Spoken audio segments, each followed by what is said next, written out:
Jackson Pollock, a pioneer of abstract expressionism, is one of the most celebrated figures in modern art. Born in 1912, Pollock emerged during a transformative period in history. His career, spanning the 1940s and the 1950s, coincided with World War II's aftermath, a time when the world was grappling with uncertainty, existential crisis, and cultural shifts. In this era of upheaval, art became a powerful means of self-expression, and Pollock stood at the forefront of this movement. Pollock's technique of drip painting, often called action painting, revolutionized how art was created and perceived. By pouring, splattering, and dripping paint onto the canvases laid on the floor, he discarded traditional methods and gave the process as much importance as the final product. This radical approach blurred the lines between painting and performance, forever altering the course of modern art. Now many ask, why should Jackson Pollock be remembered? He transformed abstract art into visceral experience, making the act of creation a reflection on the artist's inner turmoil and subconscious mind. His work remains a testament to innovation and boldness, reminding us that art can transcend conventional boundaries. Historically, Pollock's rise coincided with America's emergence as a global cultural leader. The post-war years saw abstract expressionism replace European modernism as the dominant art movement. Pollock's work symbolized a new kind of freedom, an unfiltered exploration of emotion and raw energy that mirrored the collective psyche of a rapid, changing world. Pollock's work is what we recently recognized in class. His expression of action painting made his work more captivating even as a student. Pollock was born Paul Jackson Pollock in Cody, Wyoming, the youngest of 5 brothers. His upbringing in the rugged landscapes of the American West instilled in him a sense of isolation and a connection to an untamed nature, themes that later echoed in his art. Pollock's family moved frequently during his childhood, and these unsettled years shaped his introspective and restless personality. In 1929, Pollock moved to New York City to study at the Art Students League under Thomas Hart Benton. Benton's emphasis on the movement and fluidity in composition had a profound impact on Pollock. The young artist eventually abandoned Benton's regionalist style for a more experimental approach. Pollock's influences extended beyond his formal education. He was deeply inspired by the works of Mexican muralists like Diego Rivera, whose symbolic murals pushed him to think about scale and narrative in new ways. Additionally, the Surrealist movement introduced Pollock to the concepts of automism, creating art through subconscious impulses rather than rational thought. Another significant influence on Pollock's practice was psychoanalysis. In the 1930s, he underwent the Jungian therapy, which encouraged him to explore his inner psyche and personal symbolism.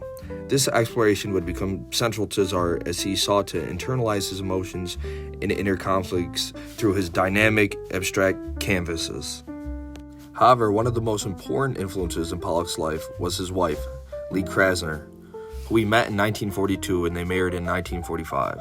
Krasner was also an accomplished abstract artist and had a strong understanding of the modern art movement. Krasner was instrumental in managing Pollock's career, promoting his work and providing emotional and creative support. Their marriage was marked by frequent conflicts, largely fueled by Pollock's erratic behavior, infidelity, and struggles with alcohol. Despite this, Krasner remained a stabilizing force, often putting her own career on hold to support Pollock's. Pollock's battle with alcoholism began early in his life and it intensified as he became more prominent. His drinking often caused erratic behavior and alienated those around him. While some argue that his art reflected the chaos of his inner life, his drinking also hindered with his productivity and exacerbated his mental health struggles. By the early 1950s, Pollock's drinking had reached a critical point, leading to the deterioration of his marriage and personal relationships. One of Pollock's most iconic pieces, Lavender Mist, exemplifies his revolutionary drip technique.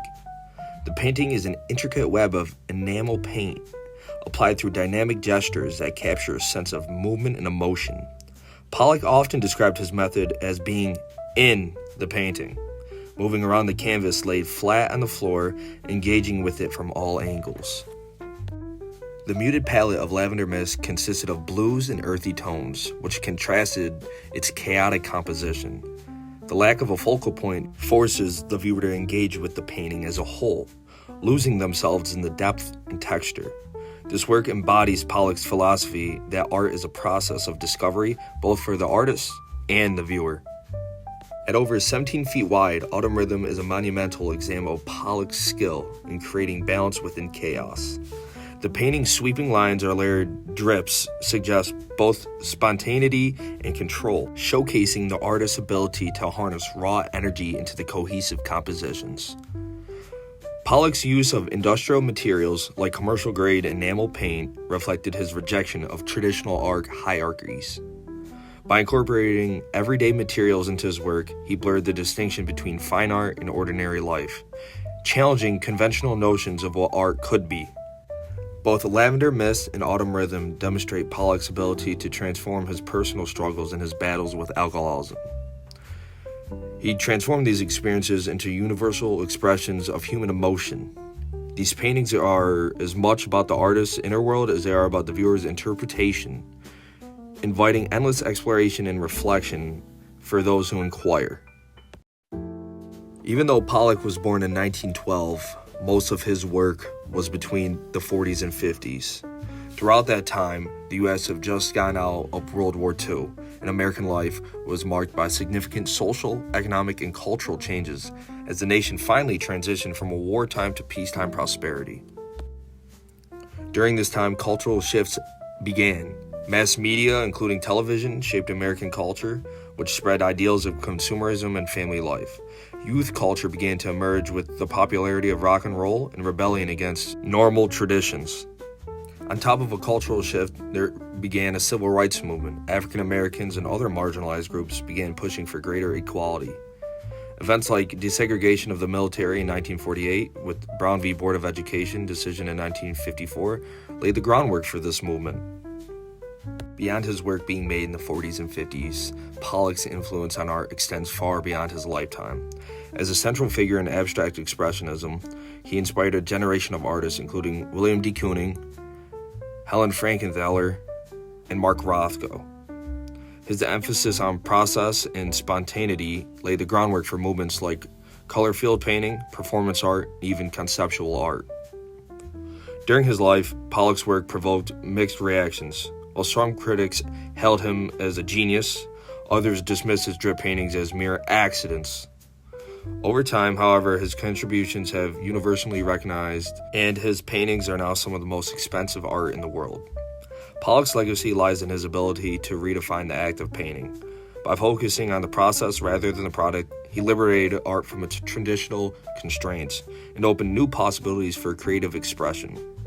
His work reminds us that art is not just about the representation. It is about the emotion, the energy, and the human spirit that lies within.